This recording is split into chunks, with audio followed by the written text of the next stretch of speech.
So ito na nga mga kababayan. Yung ating unang pag-uusapan ngayon ay patungkol dito mga kababayan kay Saldico na nilabas niya ang part 2. So ito nga mga kababayan, according sa aking nakita, no? Isang ano to, mali-maleta. Mali-maleta itong nilabas ni Saldico, mga kababayan. So ito na nga yung kung ano yung sinabi ni Gutesa noon, no? Ay nilabas na ni Saldico ngayon. Nako po. Mga kababayan, alam ko naman na nakita nyo yung mali-maleta, di ba? Mga maleta, napakadami. Ngayon mga kababayan, ano ba ang napansin ninyo sa maleta na ipinost ni Saldico na may laman daw pera? Ano ang napansin ninyo doon sa picture ng mali-maleta? Sige nga, paki-comment mga kababayan. Mali-malitang pera, no? Na pinost ni Saldico sa part 2 ng kanyang pagbulgar.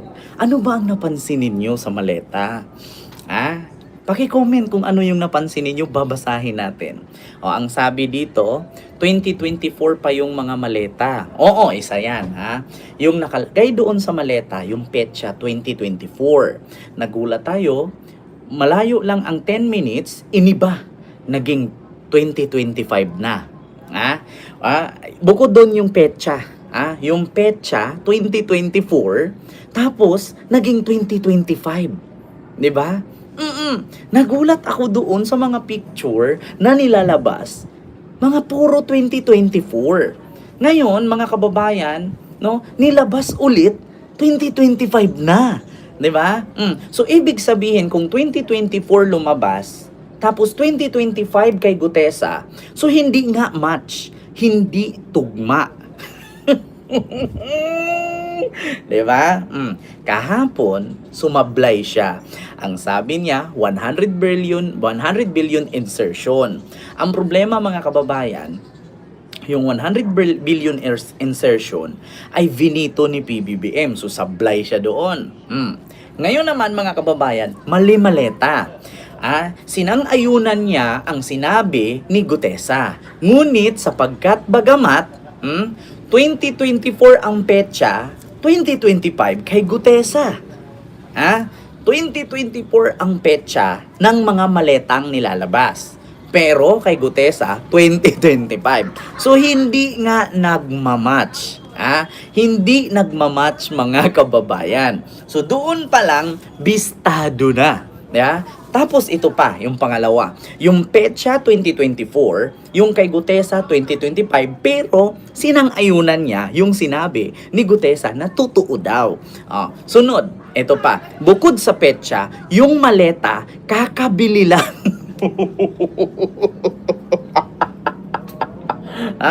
Oo. Bukod sa petsa, yung maleta, may price pa, may tag price. Rimowa yung maleta, pero yung maleta na naka-display tag 1,499. Alam niyo, ang totoo lang, maniniwala na sana ako ang sabi, mga maleta daw, mga Rimowa. Akalain ninyo ang Rimowa, mga kababayan, kung napanood din nyo yung vlog ni Ivana, yung bumili sila ng maleta, no, ganun ang mga presyo. Naalala nyo yung bumili si Ivana Alawi at saka si Muna, yung tag 200,000, 300,000 ang maleta. Ipakita ko sa inyo ang Rimowa kung gaano, ano ang itsura ng Rimowa. Wait lang. Antayin ninyo ako. Padaanin mo nga. May example naman.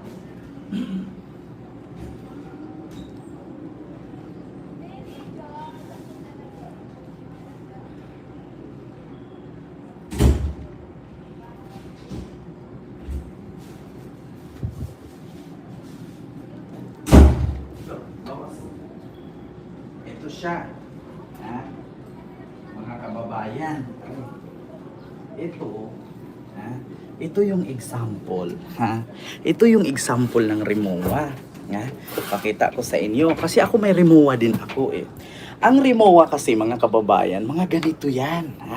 Ganito ang example ng mga Rimowa, mga kababayan. Ang mga Rimowa, platinum. Platinum, aluminum, tapos titanium. Hindi kinakalawang at higit sa lahat, matibay. Ang Rimowa po, nagko-compose lang po ng ilang kulay. Walang iba-ibang kulay ang Rimowa, mga kababayan. Kundi ano lang siya. Actually, ang Rimowa is nagko-compose lang ng 3 kulay, something. Saglit lang mga kababayan kasi umambon. Ay, hala. Umambon po siya. Yun ay ipinakita ko sa inyo. Totoo yun. Mga kababayan. So ngayon alam nyo na. Kunin ko lang yung upuan. Alam nyo, sa totoo lang mga kababayan, hindi nyo ako, hindi nyo na kami maluloko.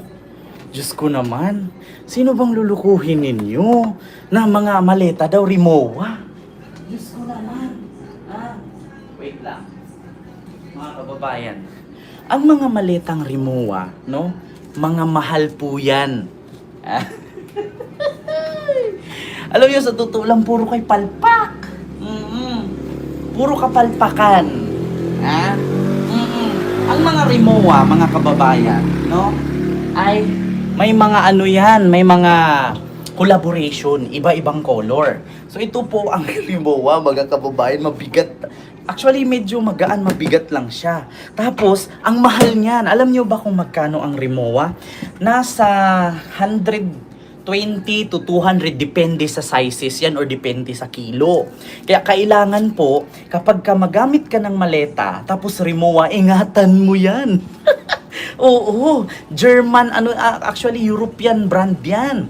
So ingatan mo. Kasi bakit? Masisira yan. Ang pakamahal. Tapos, Diyos ko, lalagyan mo lang ng pera, tapos Rimowa pa, tapos igagas-gas-gas-gas lang. Tapos, mga kababayan, yung dito, sa inilabas, no, ni Saldico, mga kababayan, paano nangyari to? Paano nangyari na 2024 date, 2024. Tapos may tag price, 1499. Alam niyo, sa totoo lang, mga kababayan, apakasinungaling po talaga. Napakamanluloko. Grabe. Bukod dyan sa nabisto sila, mga kababayan, sa maleta daw na Rimowa, ito pa ang sunod. Paano, paano spelling para hanap ako ng class A sa Divisoria? Sabi ni Michelle Led. Uy, may tao. Uy, may order ka dun. So ngayon, mga kababayan, ito gusto kong sabihin sa inyo, kapag pumunta po kayo ng Divisoria, maghanap kayo ng ganyan, mahihirapan po kayo. Hindi po mahalos magkapareho ang peke at ang original. Ako na nagsabi sa inyo. Kasi bakit? Matagal ko na pong pinapangarap ang makabili ng maletang Rimowa. Kaya never po akong nag-check-in ng maleta kasi ang maleta ko ay bit-bit ko lang. Kasi nga mahal. 'Di ba? So ngayon, mga kababayan, marami nga sa Divisoria pero hindi much. Iba talaga ang totoo kaysa peke. Ako ba? Bibili ako ng peke? Diyos ko po, mga kababayan. Oo. Nakabili nga ako ng iPhone 17 Pro Max. Rimowa, hindi. My God. Diyos ko. Hindi ko na ipakita kasi baka sabihin mayabang ako. So ngayon, pangalawa, mga kababayan.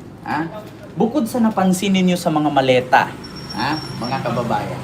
Bukod sa napansin ninyo sa maleta, ano pa? Ulitin ko. Yung maleta, sabi Rimowa, pero mga peke yung iba. Ngayon, actually kasi, mga kababayan, kapag bumili kayo ng mga ganyang gamit, nasasangla kasi, nabibenta. Kung bumili kayo ng mahal, di ba? Kung bumili kayo ng mahal, make sure na ingatan nyo kasi nabibenta. So ngayon, mga kababayan, ito pa, investment kasi yung mga yan. Ngayon, mga kababayan, ito pa yung sunod. Bukod doon sa petsa na 2024, hindi match sa sinabi ni Gutesa na 2025. Ngayon naman, dito sa mga maleta, hindi rin totoo na ang sabi mga Rimowa daw, pero mga peke naman yung mga may tag price pa. Pangatlo, hindi nyo ba napansin, mga kababayan? Hindi nyo napansin? Merong mga date doon ang pagitan 3 months, 4 months ang delivery ng mga maleta. Pero hindi nyo napansin yung dalawang sasakyan na may sports car at isang luxury car, hindi man lang inurong. Ano yun? Iba-ibang buwan, iba-ibang petsa. Tapos yung dalawang sasakyan hindi man lang gumalaw. Ano yun? Kung ano yung napaglagyan ng sasakyan, di yun na talaga yun. Napansinin nyo? Yung sasakyan. Yung dalawang sasakyan na merong SUV at merong, correct me if I'm wrong, Porsche ata yun, Porsche or di kaya Mazda ata yun or BMW ZL1 na sports car. Hindi man lang nagalaw. Ano yun? So, yung petsa ngayon, halimbawa, nakalagay doon, January 2024, delivery, 44 ka maleta. Yung sasakyan nandun nakalagay. Ngayon, nakalagay naman sulod, ito, February 2024, 20 ka maleta. Yung sasakyan, ganun pa rin. So ano yun? Tangahan lang? Alam niyo sa totoo lang, ang mga DDS, mga DDS, basta po makakita kayo ng mga ganyang mga picture, mga bagay, i-search nyo po ng ayos. I-search nyo ng ayos. Kasi bakit? Yung sasakyan, kung ano yung hitsura ng mga maleta, nagkakaiba ng kulay kasi syempre isa-shuffle nila yon. Pero bakit yung dalawang sasakyan hindi man lang nagalaw? Tapos kung ano yung posisyon ng isang sports car na maliit at saka yung SUV, bakit hindi man lang gumalaw? Napansinin nyo? Alam nyo, minsan natatawa ako eh. Sabi ko, hala, tanga na lang talaga ang maniniwala. Yeah? Tanga na lang talaga ang maniniwala. Alam nyo, sa totoo lang, di ba, Ma'am Lilito Nini? Ito ha.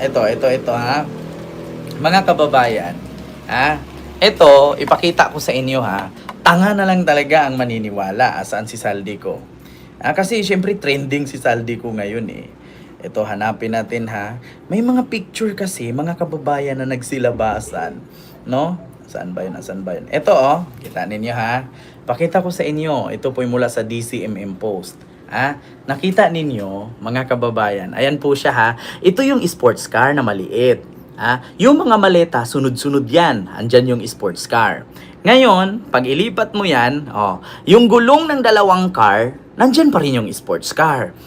Pero May 14 yan ha. May 14, 2024. 24 yan ha. Ayan siya. Sunod, ito naman, mga kababayan. Yung sasakyan, ayan na naman. Dikit na naman, hindi man lang na urong. Tapos, ito na naman ulit. March 11, 2025. Yung sasakyan, dalawa, nandyan pa rin magkaharap. Ano ba talaga? Paano yan? Alam nyo, gagawa na nga lang kayo ng kwento, palpak pa. Yung date iba-iba, yung month iba-iba, yung year iba-iba, pero yung sasakyan hindi gumalaw. Ano yun? At saka ito pa, mga kababayan. Yung sasakyan na dalawa nakita ninyo, bakit hindi nyo subukang i-trace kung sino ang may-ari ng dalawang sasakyan na luxury cars? Hindi na iba ang pwesto ng dalawa. Bakit hindi nyo subukang i-search kung sino na kongresista ang merong luxury cars na ganyan?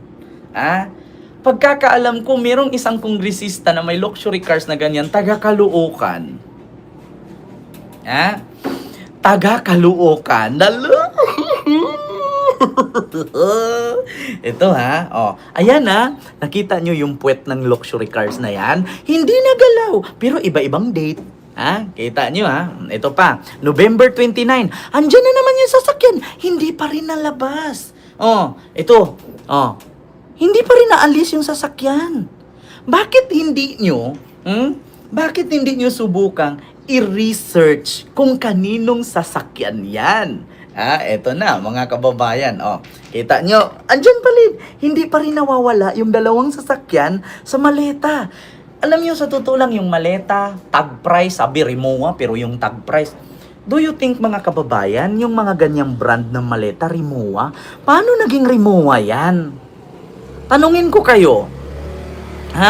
Ayan, Rimowa ba? May ganyan na design ang Rimowa na maleta? Sunod, may nakita kayong ganyan na maleta Rimowa? May mga tag price pa. Kita nyo yung mga tag price, oh. Tapos 1499, Rimowa. Walang Rimowa na ganyan ang hitsura. Ayan, oh. Ayan. Oh. Tapos pagkasunod, ayan, 1499. Oh, may date. August 16, 2024. Sa date pa lang, hindi na match sa sinabi ni Gutesa.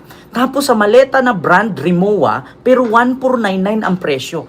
Paano nangyari yun? Buy one, take one. Marami yan sa Quiapo, pati sa mall. Tagna 900 nga lang. Tapos yung sa'yo, magsi-sale stock, ihahampas-hampas pa nga lang yan eh.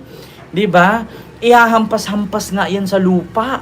Or minsan sa simento kasi matibay daw. Minsan tinatalon-talunan pa nga eh, 'di ba? Yung maleta. Tapos Rimowa daw. Gawin nyo na lang tanga ang mga tao na hindi alam ang mga spokening dollars. Kami alam. Pa yung yung parang silang maleta. Meron pa ngang maleta na parang nasunog na nayupi eh. Parang natunaw lang sa apoy na hindi natabla ng apoy.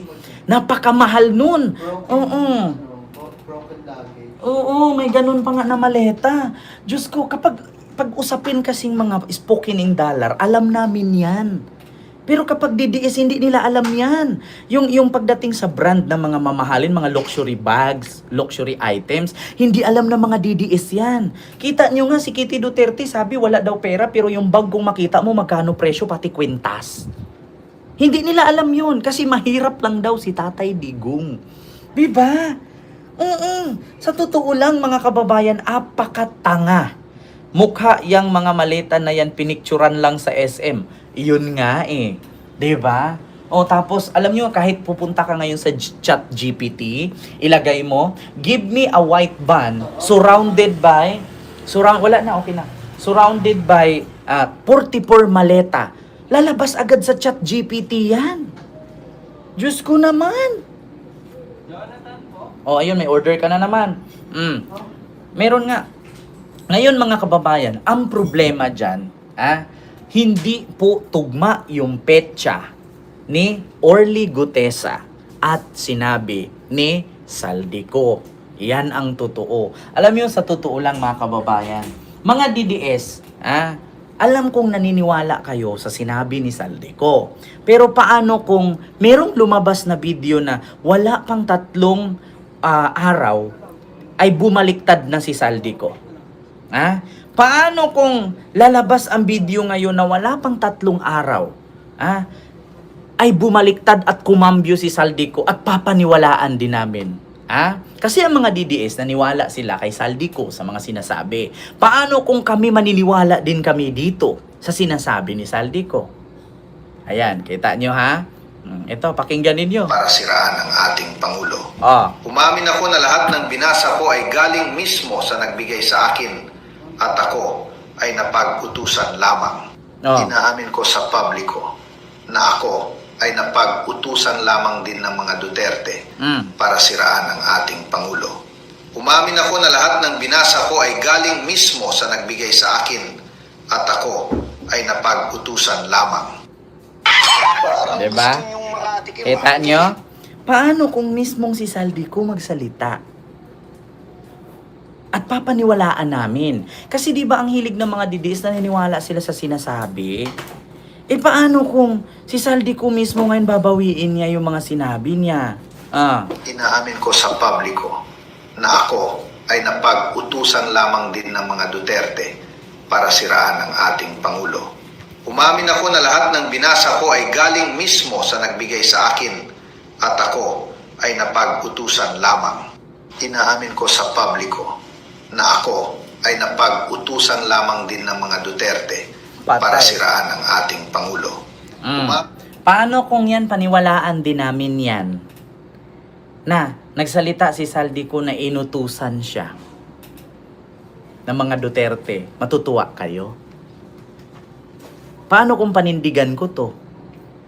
Na binawi ni Saldico ang sinabi niya, matutuwa kayo? 'Diba? Kasi sila, nagsalita si Saldico, paniwalang-paniwala sila. Sabi pa nga ni Grico Bilgica, dadami ang sasama sa rally simula nung binulgar ni Saldico.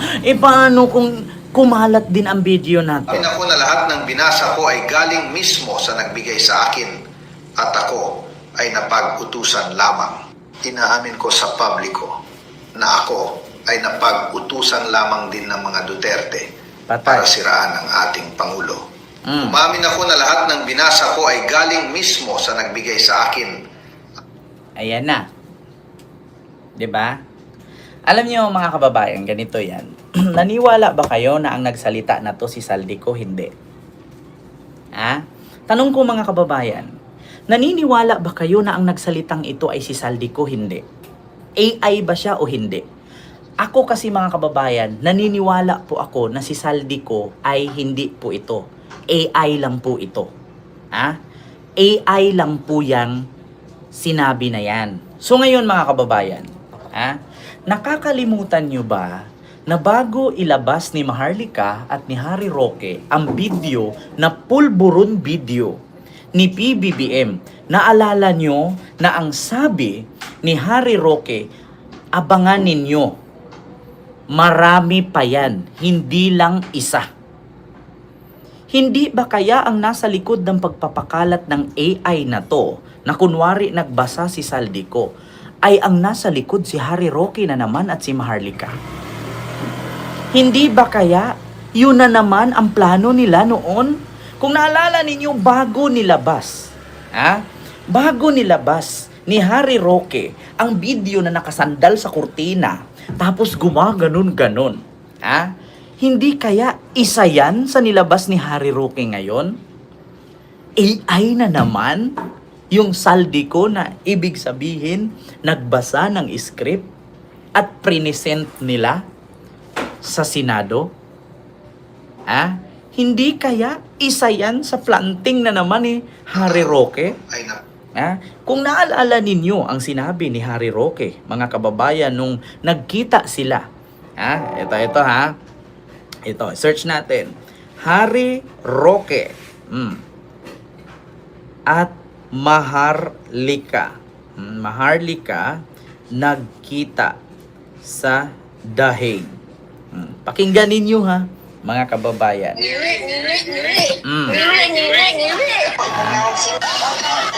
Naalala ninyo? Na naman. One more play. Maghuhulog ako dito ng ako. Go. Hello po. Ulitin mo. Ito ha, mga kababayan. Maharlika at Harry Roque. Hanapin natin. Dito. Mga kababayan, kung naalala ninyo. Alam mo, sasabihin ko sa iyo ha? Oo. Dahil malapit sa akin yung asawa ni Luis Tronayan, dahil ako ay diver, ang kongresista yan, ako pa ang nagturo sa kanya. Naalala ninyo? Pero yung palawag. Ito Pero yung Yes po, Mr. Chair. Paano niyo po masasabi na peke yung video? Halatang ginawa naman po siya, Mr. Chair. Pinalabas nila na malabo yung raw video para lang masabi na kamukha ni PBBM. Hindi nyo naalala, mga kababayan, na nangako si Harry Roque na hindi lang isa ang ilalabas nila. Meron pang 3 or 4. Kasi 5 ata yan or 4. Kung naalala ninyo, sinabi ni Harry Roque yan.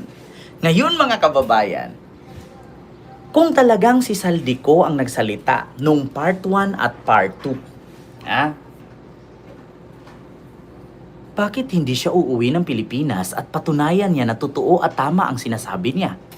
Kasi hanggat si Harry Roque ay nasa ibang bansa, si Saldico, hanggat nasa ibang bansa, mananatili po siyang kwento lang.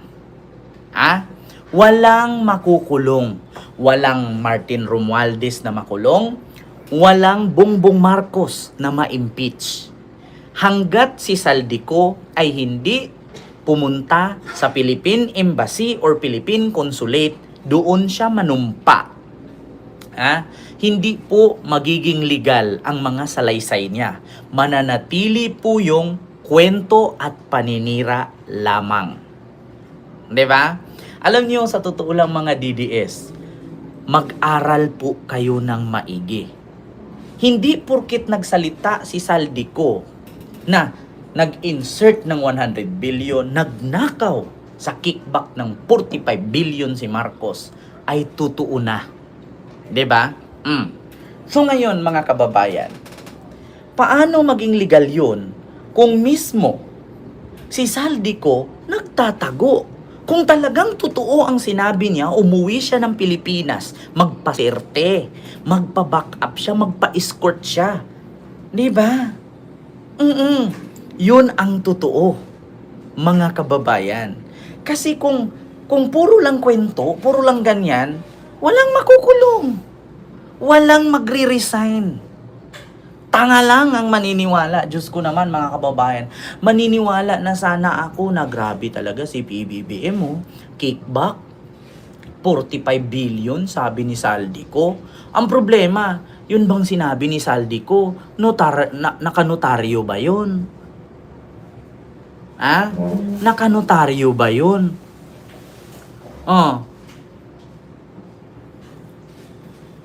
Diba? Tapos ito pa. Napanood nyo ba sinabi ni Saldico may May 22, 2022, hindi pa presidente si PBBM at that time.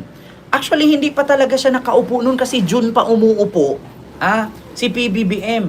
Pero bakit doon sa maleta may May 22, 2022, tapos may 24. Tapos, ang sabi niya, totoo daw ang sinabi ni Gutesa na nag-deliver sila ng mali-malitang pera. Pero, 24. Ang sabi ni Gutesa, 25. 'Di ba? Yun ang totoo. Yeah? At saka mga kababayan, hindi naman po kami nagtataka na scripted lahat yan. Kasi bakit? Hindi pa lumabas si Saldico, sinabi na ni Aimee. So, ano ang asahan namin? 'Di ba? Ito yung sunod, mga kababayan. Si Saldico, nilaglag pa si Chis Escudero na siya daw ang nag-insert sa BICAM galing sa Senate President. Kaya kung naalala ninyo mga kababayan, nung binalita ng Billionaire News Channel, 2 beses pabalik-balik si Chis Escudero sa opisina ng House of Representatives kahit holiday. Ngayon mga kababayan, doon sa part 2 na sinabi ni Saldico, nilaglag pa si Chis Escudero. Ito mga kababayan, pakinggan ninyo yung statement ni Saldico. Ito po pakinggan ninyo. Ang nag-deliver papunta sa bahay ng Pangulong Bongbong Marcos at Speaker Martin Romualdez mag-insert o magpasok ng 100 billion worth of projects sa BICAM. Sana po ay hindi nila ako mapatay bago ko mailabas ang lahat. Ginawa ko lang ang utos sa akin. Pero ngayon, handa na akong harapin ang lahat. Ginagamit ng administrasyon ang buong resources ng bansa para tumahimik ako. That he will shoot me if I will talk. Gagamitin ako bilang panakipbutas sa kanilang kampanya laban sa korupsyon. Hindi na ako mananahimik, ilalabas ko ang lahat ng katotohanan. May resibo, may ebidensya, at may pangalan. Ayan Again, I informed the Speaker and asked clearance about the instructions ng Pangulo. At ang sabi niya, wala tayong magagawa. Kaya po nagtataka ako kung bakit sinasabi ni Pangulo na hindi niya makilala ang budget. Samantalang lahat na binawas at dinagdag sa mga ahensya ng gobyerno ay humihingi ng approval sa kanya si Secmina Pangandaman. Bago namin ginawa o tinapos ni Senator Chis Escudero during the BICAM. Sinabi pa ni Secmina, everything is cleared with the President. Basta importante, pasok ang pondo na request ng Pangulo. Narinig ninyo? bago pa ginawa at tinapos ni Cheese Escudero ang insertion sa Vicam. Kita ninyo, nilaglag. Nilaglag ni Saldico si Cheese Escudero. Kita, ito, pakinggan ninyo pakinggan ninyo. Ahensya ng gobyerno ay humihingi ng approval sa kanya si Sec. Mina Pangandaman. Bago namin ginawa o tinapos ni Senator Cheese Escudero during the Vicam. Kita ninyo? Kita ninyo? Inamin ni Saldico mismo na sila dalawa ang gumawa ni Cheese Escudero ng insertion during the Vicam. So, ibig sabihin, wala si Romualdez.